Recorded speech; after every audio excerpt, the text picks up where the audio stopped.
So what does it mean for this symbol to emerge from, the feminine symbol, let's say, to emerge from chaos? Well, this is a picture of Venus, the goddess of love, right? And so I cut this picture out of a larger picture, and it's Venus manifesting herself in a transcendent space, in the sky, in the same way that Christ did in the previous representation. And she has rays coming off her, and there's all these men who are knights kneeling in front of the image. Well, what does that mean? Well, it means that men use the image of female perfection to motivate themselves. And that's exactly right. That's precisely what they do. You see that in the Tom Sawyer story. So Tom Sawyer is about 12 years old, and he's still hanging around with his friends like Huck Finn.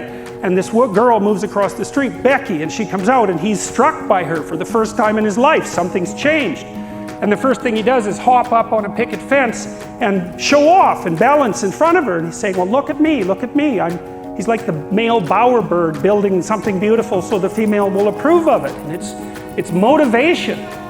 You know, and that's something that I think modern women don't really understand about men. They don't understand that, at least to the degree that males are uncorrupted and not bitter because of being rejected, they're doing everything they can to kneel before the eternal image of the feminine and try to make themselves worthy. That's the chivalry story, right? That's what you should encourage in your partner. So out of chaos emerges this first form. It's the feminine form. It's partly the form that represents novelty as such. So, and on one hand it's promise, on the other hand it's threat. That you wouldn't believe, and I don't know, because I don't understand the situation with women as well as I understand the situation with men, obviously, being a man. But I don't know if women have any idea how paralyzing they are to, especially young men. A very large number of my clinical clients, but also young men I talk to in general, are absolutely terrified of women because they're terrified of being rejected.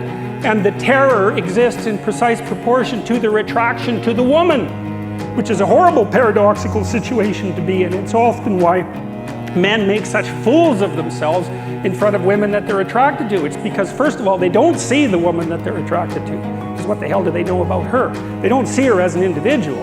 They see her as the manifestation of a judgmental ideal.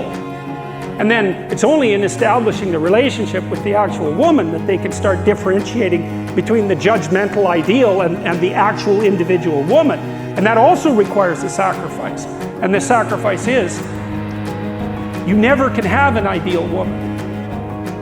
So to have a relationship with any woman, you have to sacrifice the relationship with the ideal woman, and you have to see the individual woman and separate her from the ideal.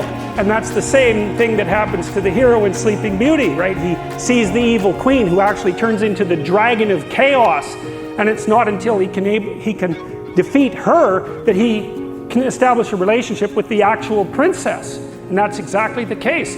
I had one of my clients who ran this men's group, which was quite interesting. One of the things they had the initiates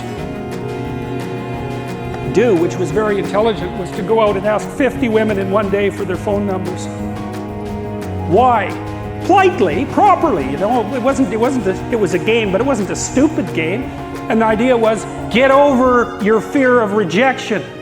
And how do you do that? By encountering it continually and continually and continually, so that you're no longer paralyzed by this.